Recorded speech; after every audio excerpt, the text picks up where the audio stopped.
Alright, what's up YouTube? This is Paul Matias here coming at you with yet another YouTube video. Today we're going over my most recent purchase, the 2019 Honda Grom. This is my first time ever owning a Grom. I've been so curious about these bikes, you guys. I've been kind of like stalking Craigslist for the past 6 months, looking at these Groms. I first got turned on to them through a buddy at a car meet, and he had a white one.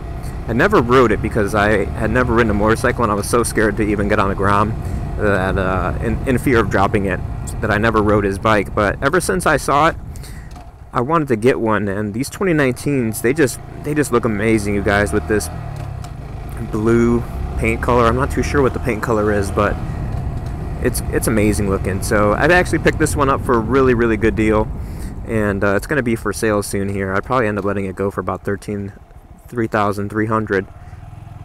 I don't know why I started it with 13, but $3,300, which is a really good deal. If you guys are looking at these, they're like $3,800 out the door at the dealership. So basically, I'd be saving you the dealer fee and taxes and all that garbage that costs money for no reason. So I've been riding this bike now for about 2 weeks, on and off. As you can see, it's only got 157 miles. Oh no, it looks like the school kids got out. Now there's going to be a bunch of school buses everywhere. I picked the wrong time to come out, you guys. But anyways, I've been riding this bike for about 2 weeks now. Only 157 miles on it, and I'll probably let it go before it even gets up to 300 miles. But I've been having a dang good time on this thing. You know, for such a small bike, I really didn't expect much. I've been watching so many YouTube videos on it, so I kind of knew a little bit about Groms before I even went ahead and picked one up. But I saw other people having fun on these things, and I'm like, well, why can't I have fun on one? So I picked myself one up. My other bike's a 1200 Harley, and it's a night and day difference between getting on that and getting on something like this. This thing is just so easy to ride, and I would definitely recommend it to somebody who's looking to learn the basics of motorcycle riding. Let's see if I can pop a U-turn here. I'm gonna go back the other way. I'm riding on expired plates, you guys. So I'm trying to stick off the main road, but actually when I went back here, I noticed that there was a cop back here, so I just gotta be careful because the plates are only about a month expired. But as I was saying, this thing is perfect to learn the controls of a motorcycle. I think they're very not intimidating for a first-time rider. They're kind of like mini dirt bikes. My girlfriend, you know, was able to get on this thing, and she's like, well, it feels like riding a dirt bike. And she had some experience riding some dirt bikes, but you know, she never like competed or anything like that. And she hopped on this and she had no problem. So I've always wanted it as a second bike, just a mess around bike and whatnot, which these are great for. So in 2019, I believe all they did was come out with the new paint colors. I'm not too sure if they did anything else performance wise, but on my way home from buying this bike, I got it up to 65 miles an hour, which I was pretty impressed at, but that was going against some wind because I was going across a bridge and I was full tuck. So I don't know if that's too impressive that I had to go full tuck to get up to 65 miles an hour.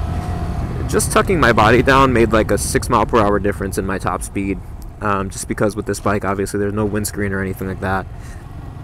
And on this bike, there's no modifications other than the Pro Taper handlebars, which I like them a lot. I haven't ridden the bike with stock handlebars. This is the first Grom I've ever owned and ridden, so they're great bikes, you guys. I can see why you guys like them. They're a little pricey, I gotta say, for what they are.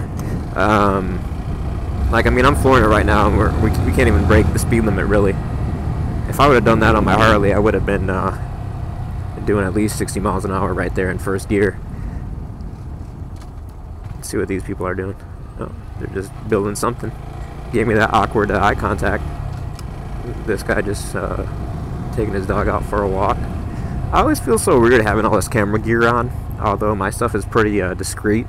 But having the camera on my chest, because I prefer the chest mount over the helmet cam. Everyone tends to look at me like these guys over here right now. Let's go ahead and take a look at this back neighborhood here behind my apartment complex. Just make sure we don't get killed by looking right here. Alright. Pine Forest. But anyways, you guys, this thing turns in so easy. It's such a great bike for learning the basics of motorcycle riding. But as far as getting it for your first bike, I don't think it's a option that you should really consider unless you look at your posted speed limits, and the maximum speed limit around you is about 40 miles an hour. Just because I rode this on the highway after buying it, and the speed limit was, I want to say 55 miles an hour on the highway, and pretty much everyone is going 65, 70 on the highway, and this thing is scary at those speeds. It does it really well, I gotta give it to the Grom. It handles the speed very well. The problem is that you're maxed out at 65 miles an hour, so if something happens in front of you where you need to speed up, or something happens behind you where you need to speed up, you're maxed out. You can't do anything. You're just gonna have to rely on braking pretty much to save your life. But back here on roads like this, I'm not sure if there's anything more fun than I'd be riding. Oh man, look at this dog go. Think I could race him? He's so small. Hi doggy. He was looking back at me. You guys can't see that because you're not in the chest mount, but looking back at me. But probably the most interesting to me is the looks I get on this bike. You know, Groms have been out for a little while now that people kind of know what they are. And in Florida, they're pretty popular. You gotta love this 70-degree weather in January. But Florida is a great place to have a Grom just because you can pretty much ride it 24/7, minus a few cold days. But it gets looks, this bike, and I think part of it is the color of it, because it's so freaking awesome. But when I ride my Harley, I don't know if it's like a stereotype thing, but people don't really look at me on my Harley so much as they do this Grom, and I'm not sure if that's good or bad. So I'm going to turn in here to my complex, and we'll do a quick walk around of the bike. I'll point out a couple things, and then you guys can tell me anything. But we're going to go in this weird back area that pretty much has nothing in it. I mean, look at this. So I don't know if this is our apartment complex's land or what it is, but anyways, I'm going to hop off the bike right now, and I've been riding around my turn signal probably forever like a dummy. My girlfriend always gets on me about that, but my Harley has self-canceling turn signals, which are a godsend. So here's the bike, you guys. Brand new 2019 Honda Grom. I absolutely love the white accents that they put on these things. There's not much that I would ask for it improved. So I'm just taking a look at my phone here to make sure. I love this Hero 6. I just got this today to do the moto vlog, you guys, and the chest mount and everything. But I love that it has like a live preview. That's one of the things I used to hate about my GoPro, is that it never had the live preview. So I'm not sure if these red calipers came on the other Groms. Again, I don't know a heck of a lot about the Groms, other than I freaking like them. But she runs solid. You know, a little 125cc will do you real good if you are looking for some in-town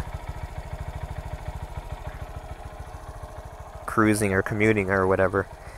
The gold forks I really like. This one has shortened LED turn signals that are kind of blacked out, so they don't look as bad as the other ones. It's got a fender eliminator kit, as you can see. I'm iffy about the brake lights. I mean, I like them, I kind of don't. Let me know what you guys think. And the only other thing done to this bike were the handlebars, the Pro Tapers, which you got to get on this bike. They look really good.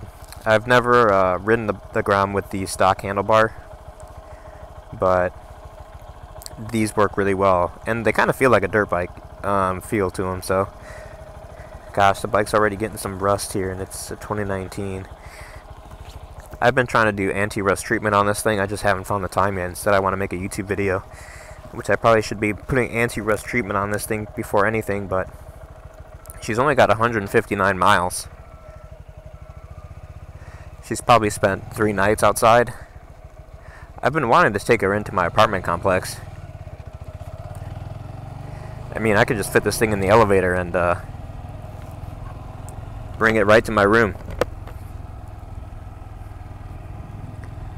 You can just dance with this bike. I mean, it's nothing. And I probably shouldn't be doing this over this, I'm not sure what this is, sticks or whatever. But this bike is just so easy to throw. I mean, I wish that they provided these at the MSF course, but I guess just because they're so expensive, they really can't. But you guys, I hope you enjoyed watching this vlog here. It's my first ever moto vlog. I'm going to be doing another video today regarding the Harley.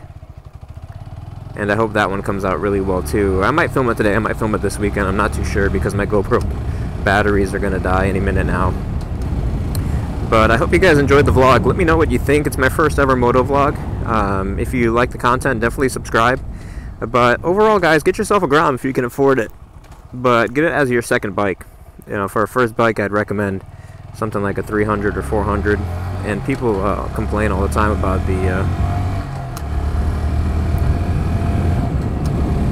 whole beginner bike deal, that you should start on a 600 and whatnot, and I wouldn't advise that. Maybe I'll save that for another video, but definitely would not advise being on a 300, or I'm sorry, a 600 for first bike or larger, just because a 300 saved my butt a couple times when I was learning. And that's the bad thing about having a light bike like this. If you try to go in an apartment complex, you cannot trigger a weight sensor at all, and stoplights, etc. Pretty much you need at least like a Harley Sportster 1200 to trigger a weight sensor. So I always have my alternative means of getting into my apartment complex like that. And this person probably thinks I'm fucking crazy coming down here. I'm not an asshole, I just can't trigger that weight sensor, lady. Well, that concludes the ride, you guys. Thank you guys for watching, and definitely hope that you guys subscribe. I plan on making much more videos, one of them being with this 1200 Harley here that I've had for about 2 weeks now. It's been a joy to have, and I really enjoy having two bikes. If I were to add something, I'd add a dual sport. But thank you guys for watching. Hope to see you on the next one.